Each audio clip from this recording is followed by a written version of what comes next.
A'udzubillahi minasyaitonirrajim. Bismillahirrahmanirrahim. Allahumma sholli ala sayyidina Muhammad wa ala ali sayyidina Muhammad. A'udzubillahi minasyaitonirrajim. Bismillahirrahmanirrahim. Rabbi sadri wa yassirli amri wahlul 'uqdatam min lisani yafqahu qawli. Assalamualaikum warahmatullahi wabarakatuh. Sahabat-sahabatku, saudaraku dimanapun Anda berada, pada malam hari ini setelah habis isya kita akan melakukan kajian bahwa manusia bisa melihat malaikat.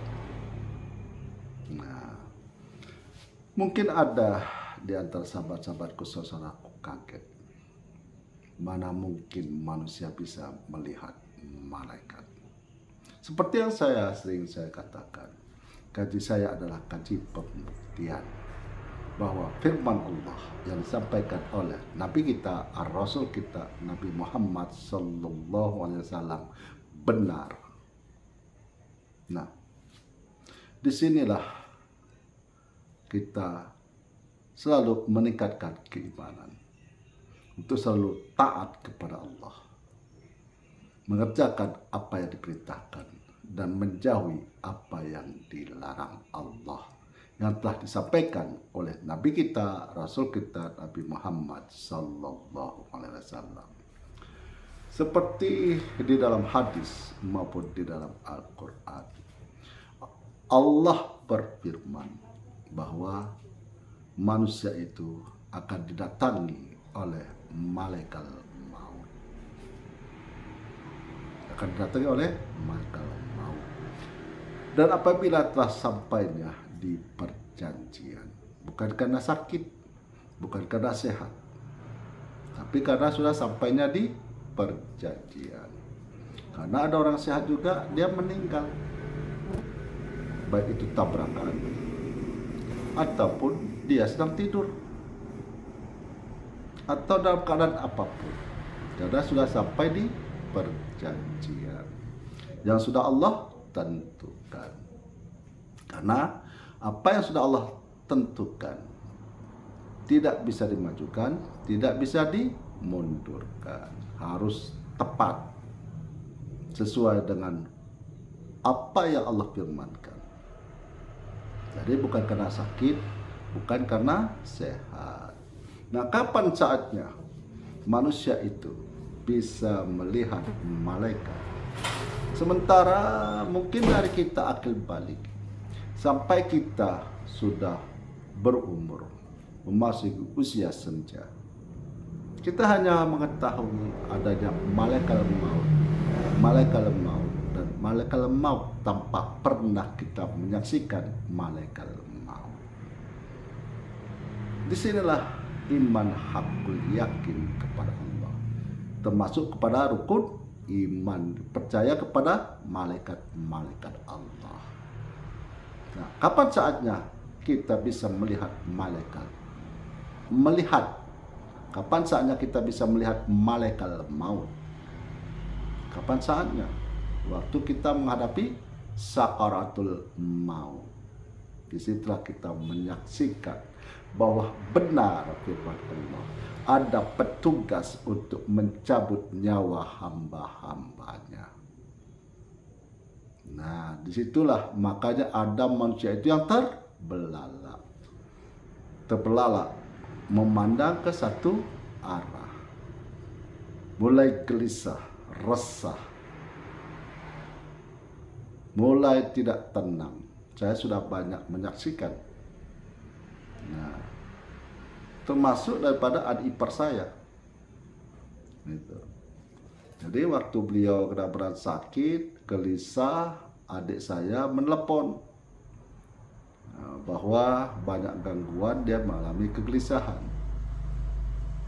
Itu saya perhatiin. Nah, disinilah baru menyadari betapa kita harus wajib melaksanakan perintah Allah, menjauhi larangan-larangan Allah. Iman itu bukan diukur oleh topi. Iman itu bukan diukur dari baju. Iman itu diukur dari ucapan dan kelakuan. Apakah benar dia taat kepada Allah atau hanya ucapan di bibir. Nanti dia akan saksikan di saat menghadapi sakaratul maut. Lahir ke dunia sendirian, meninggalkan dunia sendirian. Tiada kawan, tiada kawan. Sementara alam yang akan kita masuki adalah alam yang tidak kita ketahui, yang disebut alam barzakh, atau disebut juga dengan alam kubur. Kita tidak mengetahui, seperti bayi dalam kandungan ibu, dia tidak tahu apa itu alam dunia. Setelah dia akil balik dan berakal, mengetahui mana yang baik, mana yang benar, mana yang lurus, mana yang bengkok, barulah dia mengetahui inilah dunia. Ada kewajiban, ada hak. Disinilah letaknya. Kita harus memperbaiki diri kita sebelum datangnya perjanjian. Sebelum kita melihat malaikat. Jadi sebelum kita melihat malaikat, maka kita harus memperbaiki diri, mempersiapkan diri untuk menghadapi malaikat maut. Karena dalam kita melihat malaikat maut, itu salah satu pembuktian bahwa firman Allah yang disampaikan oleh Nabi kita, Rasul kita benar adanya. Sinilah kemuliaan itu bukan di hadapan manusia, tapi kemuliaan itu di hadapan Allah yang Maha Kuasa. Sebelum datangnya perjanjian, kita diberikan akal pikiran untuk menentukan jalan dalam kehidupan. Mungkin banyak dari sahabatku, saudaraku sudah mendengarkan ceramah. Mungkin sudah ribuan kali telinga ini mendengarkan ceramah. Tapi itu semua hanya sebagai tuntunan dalam kehidupan. Mau mendengar atau tidak, mau melaksanakan atau tidak, itu tergantung kepada diri masing-masing. Karena yang akan dikubur itu adalah diri sendiri. Disinilah kita harus menggunakan akal pikiran, bukan hanya sekedar ikut-ikutan. Dan lakukanlah gemar membaca Al-Quran beserta tafsirnya untuk memahami dinnya Allah ini, memahami agamanya Allah ini.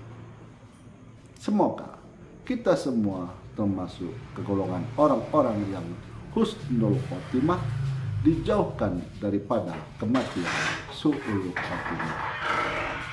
Karena apabila seorang hamba Allah di akhir hayatnya mengucapkan kalimat la ilaha illallah, maka Allah sendiri yang menjamin hamba tersebut akan dimasukkan ke dalam surganya Allah.